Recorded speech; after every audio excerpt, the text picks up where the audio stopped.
기도하시겠습니다. 사랑과 자비가 충만하신 우리 하나님 아버지 감사합니다. 우리를 사랑하셔서 오늘도 하나님의 품 안에 우리를 불러주시고 변함없는 은혜를 우리 가운데 더하여 주시니 감사합니다.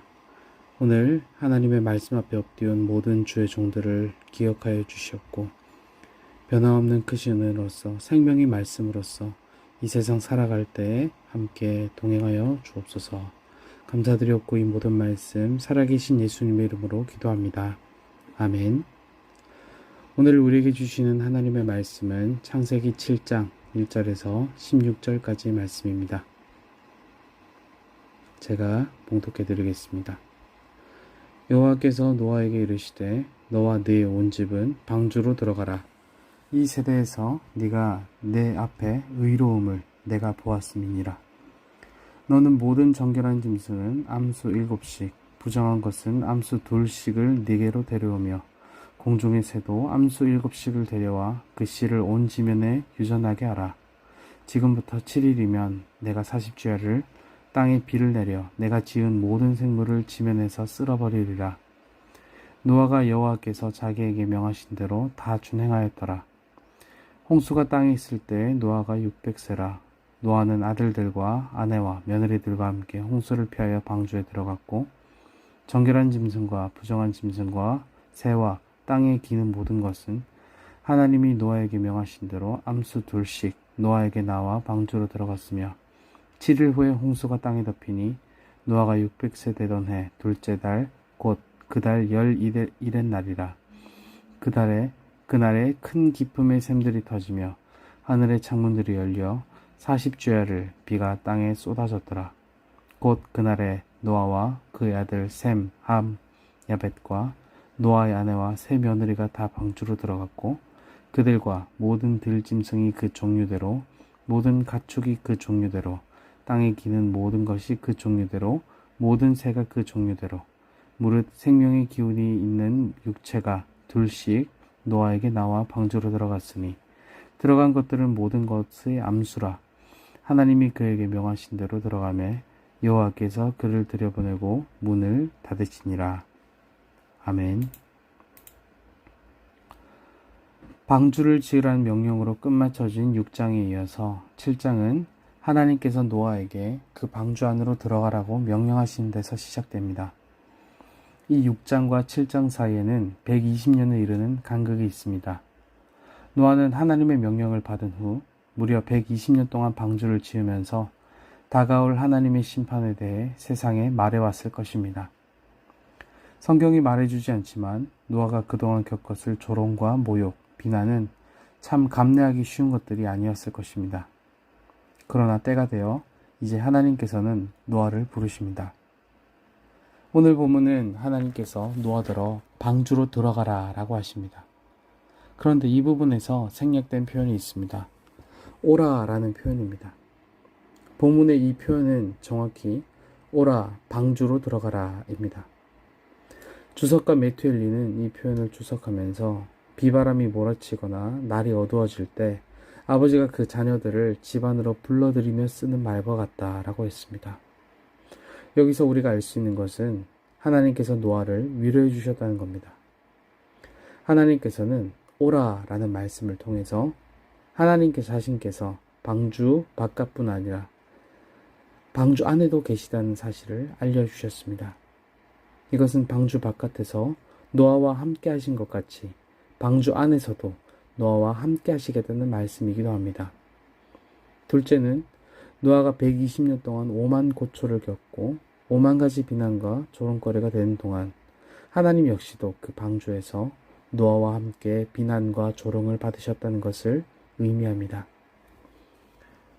이 짧은 표현을 통한 이 노아를 향한 이 방주로의 초대를 통해 우리는 무엇을 알 수 있습니까? 바로 예수님을 통한 구원으로의 초대입니다.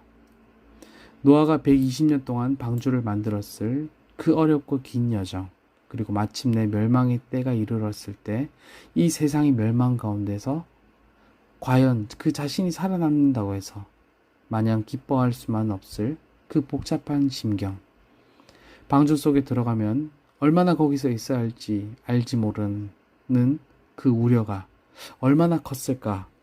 이런 것들을 한번 생각해 봅니다.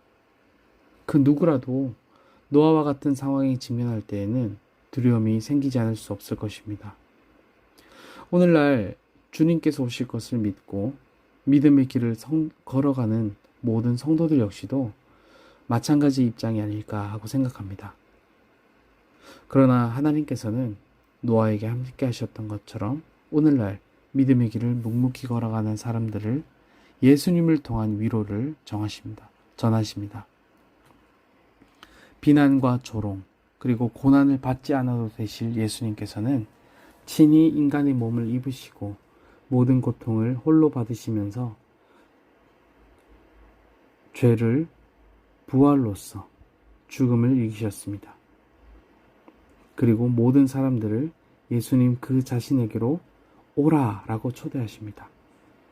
수고하고 무거운 짐진 자들아 내게로 오라. 내가 너희를 쉬게 하리라. 아멘.